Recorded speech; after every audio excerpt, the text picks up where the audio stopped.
Esto es La Ciudad de las Mujeres, un podcast que recorre trayectorias, experiencias y vivencias de mujeres y disidencias de Córdoba. La Ciudad de las Mujeres.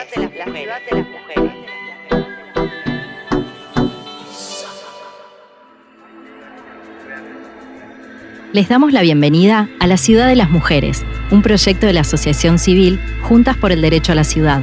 Mediante una serie de podcasts vamos a conocer trayectorias, experiencias y vivencias de mujeres y disidencias de Córdoba. Soy Flor. Y yo, Juli. Y juntas vamos a estar acompañándoles en este recorrido. ¿Arrancamos? Las mujeres y disidencias protagonizamos conquistas de ampliación de derechos en distintos momentos y lugares. ¿Cuáles fueron nuestras demandas? ¿Cuáles son nuestras estrategias? ¿Tuvimos las mismas posibilidades que los varones? Uy, cuántas preguntas. A ver, empecemos por una respuesta que va a guiar este encuentro. Lo que conquistamos, lo hicimos y hacemos organizadas. Unida de las trabajadoras y al que no le gusta que se joda. Unida de las trabajadoras. Veamos quiénes fueron y son algunas de las mujeres que marcaron este camino. A diferencia de los hombres, en política, las mujeres debemos disputar lugares preferentemente masculinos. Para finales del siglo XIX, en Córdoba, los entrecruzamientos entre ámbitos culturales y periodísticos nutrieron a la política y dieron lugar a la escucha de intereses femeninos en el espacio público. Aunque muchas de ellas no fueran liberales ni revolucionarias, se hicieron un lugar en distintos ámbitos de la toma de decisión. Claro, como es el caso de mujeres como María Eugenia Echenique, una de las primeras en dar un discurso en un club social, o como Tránsito Cáceres, creadora de sociedades de beneficencia nacional e internacional. Un tiempo de movilizaciones, porque como vimos en Productoras, por esa época hubo también mujeres trabajadoras organizadas por el reconocimiento de derechos sociales. Sí, a su vez, feministas comenzaron a intervenir en partidos políticos como el Partido Socialista o la Unión Cívica Radical, para demandar derechos políticos como el derecho al voto, a administrar bienes y el derecho al divorcio. ¿Sabías que entre 1901 y 1902 en nuestra ciudad se dieron acaloradas discusiones sobre el proyecto de divorcio vincular? Escuchemos a ver qué nos cuenta Vicky Núñez, historiadora especializada en el tema. Numerosas fueron las mujeres cordobesas que se comprometieron en el debate en torno al proyecto de divorcio vincular presentado por Carlos Olivera en 1901, debido a las implicancias que una ley como esta suponía para la vida familiar y los hogares. Ahora bien, ¿quiénes estuvieron en contra del proyecto y cómo participaron para expresar su rechazo al mismo? En contra del mismo, las mujeres fueron convocadas por la Iglesia Católica en pos de resistir a un proyecto que estimaban como perjudicial, atentatorio contra la piedra angular de la doctrina cristiana, la familia. En esa línea de razonamiento, los católicos consideraban a la mujer, y al día de hoy lo hacen, como el pilar básico de la familia, la reina del hogar. Por ende, era indudable que había que conquistar a las mujeres e incentivarlas a su participación política. Por supuesto, siempre bajo la órbita e influencia de la jerarquía eclesiástica. Las actividades públicas de estas damas se centraron en la junta de firmas, que luego van a ser publicadas en las páginas de los principales diarios locales, y algunas conferencias aisladas. Si bien el uso de las calles había sido planteado inicialmente, lo cierto es que a la larga estas mujeres acudieron al derecho de petición como medio de acción política. En este sentido, por lo que pudimos restituir en uno de nuestros trabajos junto a la historiadora Sabrina Aschini, es que concretamente en Córdoba, en el marco de la discusión por el proyecto presentado en 1901 por Olivera, primaron las voces que se opusieron. Desde la prensa local, con línea editorial filocatólica, desde los púlpitos, se incentivó a la junta de firmas para oponerse al proyecto.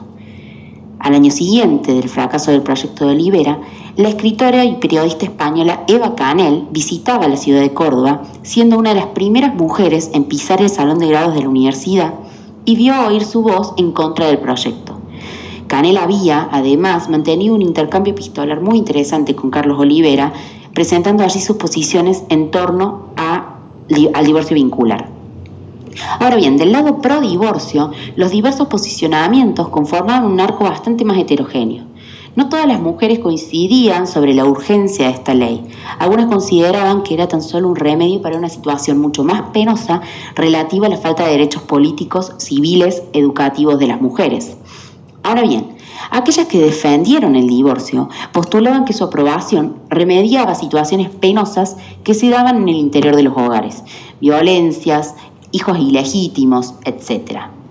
La librepensadora cordobesa de Belleville, Ernestina Molina, se posicionó al respecto con las siguientes palabras, detallando las diversas aristas de un problema que vivía en carne propia.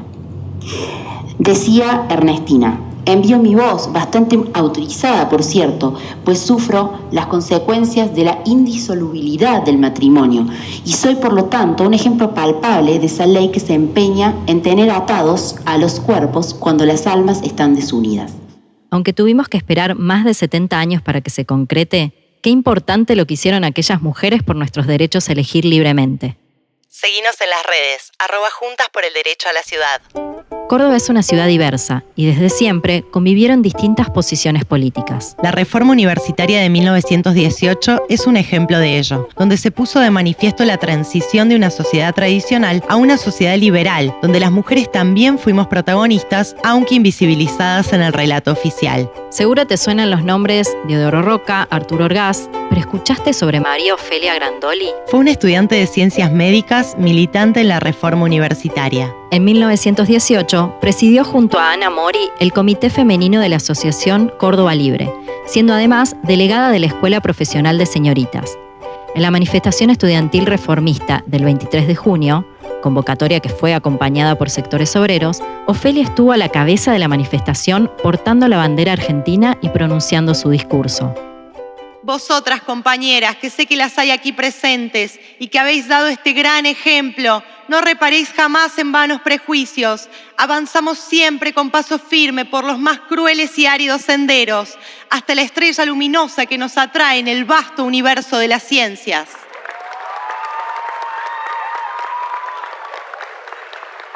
Ofelia, estudiante, junio 1918.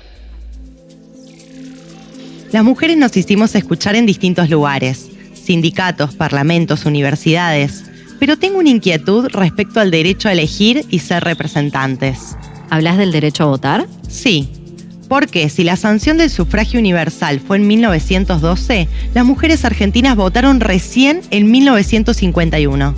Lo que pasa es que el reconocimiento de las mujeres en la vida política fue un proceso largo, de avances y retrocesos. Durante muchas décadas, la participación política estuvo limitada. Para la década de 1950, en el país las mujeres representaban casi el 50% del electorado, aunque hasta el momento no tenían representación parlamentaria. Recién para la elección del 11 de noviembre de 1951, se incorporaron en el Congreso argentino 23 diputadas y 6 senadoras nacionales. A su vez, los congresos de 10 provincias sumaron a 58 diputadas y 19 senadoras, lo que dio un total de 106 legisladoras. En Córdoba, el 11 de noviembre de 1951, contó con la presencia de Elvira Rodríguez Leonardi, senadora nacional quien ejerció desde 1952 hasta 1955. Para las elecciones de 1954, destacamos la representación de Delia Lozada. Pará, no te alegres tanto, porque después de los golpes de Estado cívico-militares, la participación efectiva de las mujeres fue nuevamente marginal respecto de los varones. Estás escuchando el episodio Organizadas de la Ciudad de las Mujeres. La política no se da solo en las instituciones. También ocurre en las calles, en las organizaciones, hasta en nuestras casas. Es decir, que para reflexionar sobre los protagonismos de las mujeres en política, tenemos que tener en cuenta no solo leyes, sino también los movimientos en la sociedad. Claro, como lo hacen las abuelas y madres de Plaza de Mayo. Ellas, desde una experiencia personal, desafiaron la represión del terrorismo de Estado y profundizan nuestra democracia.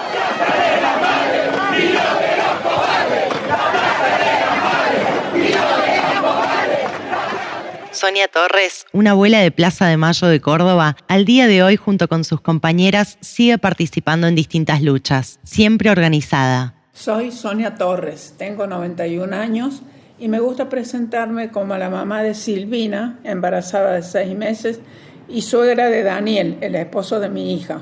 Ambos fueron secuestrados, desaparecidos con el terrorismo de Estado. Trabajo con todas las abuelas del país y desde el comienzo nos dimos cuenta que las acciones individuales no tenían trascendido en la sociedad y nos prometimos que hasta que el último nieto no recupere su identidad, seguiremos juntas. Tengo muchas esperanzas en la juventud. Ellos llevarán la bandera de la memoria, la verdad y la justicia cuando nosotros no estemos. Desde el comienzo que empezamos a trabajar nos dimos cuenta que las acciones que hacíamos particularmente no tenían resonancia, no salían a la sociedad.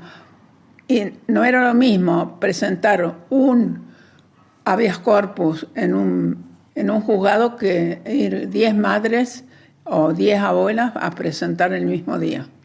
Tengo muchas esperanzas en la juventud de hoy. Me parece importante que se organicen porque nada se construye en soledad. La política también crece y se potencia en los barrios, desde la economía popular, desde merenderos, apoyos escolares, cuadrillas sanitarias, en la organización comunitaria de los cuidados. Gabriela Gauna, referente política, trabajadora de la economía popular y militante del movimiento Evita Córdoba, nos cuenta qué le impulsa cotidianamente. Mis sueños yo creo que ya dejaron de ser individuales. Creo que cuando uno ya, yo le decía el otro día, así como no tenemos soluciones individuales, después los sueños ya empiezan a ser colectivos. Qué sé yo, sueño con infancias más libres. Sueño con que los chicos puedan jugar hasta que se cansen de jugar. Y con verdadera igualdad. Que tengan la misma posibilidad de laburo que cualquiera, o de ir a la facultad que cualquiera. ¿Cuál es la línea que nos une a estas mujeres? La organización. Siempre estar junto a las compañeras.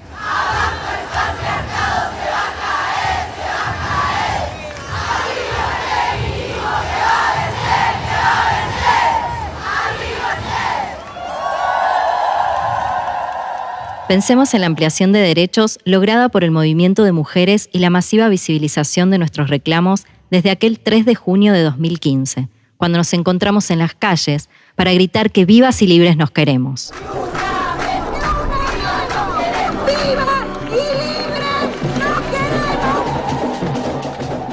¿Sería posible todo lo logrado sin el trabajo constante de años del movimiento de mujeres de Córdoba? Sin personas como Marta Zagadín o Teresa Queca Bocio. Queca es docente, feminista. Actualmente es presidenta de Católicas por el Derecho a Decidir y en una entrevista que tuvimos con ella nos contaba. Yo creo que las luchas y los cambios que uno quiere, que uno desea, siempre tienen que ser colectivos, nunca personales o personalistas. La única forma de lograr cambio es cuando asumimos la tarea colectiva, ¿no? El desafío de poder articular, de poder trabajar juntos con otros. Y eso tanto para qué sé yo, la militancia universitaria, cuando estaba en los centros de estudiantes, la militancia en el sindicato, sino es como que uno se transforma en una liberal, ¿no? Derecho a decidir, a elegir y ser elegidas. A ser leídas, escuchadas, representadas y representar nuestras demandas, nuestros deseos. Hacer, decir e intervenir. ¿Cuánto más por seguir luchando, no? Hasta hacer realidad todo lo que soñamos. Hasta hacer realidad todo lo que soñamos. Hasta hacer realidad todo lo que soñamos. Mujeres de Córdoba que hicieron y hacen por nuestro lugar. Llegamos al final de este podcast que nos encontró con 6 episodios. Gracias por acompañarnos en este recorrido por la ciudad de las mujeres. Nuestras mujeres. Fundadoras. Curiosas. Productoras. Alquimistas. Inquietas. Y organizadas. Si querés saber más de la ciudad de las mujeres, entra a juntasporelderecholaciudad.org.ar. Si te gustó este podcast, te invitamos a que lo compartas, a darnos un me gusta y a dejar un comentario en nuestras redes sociales.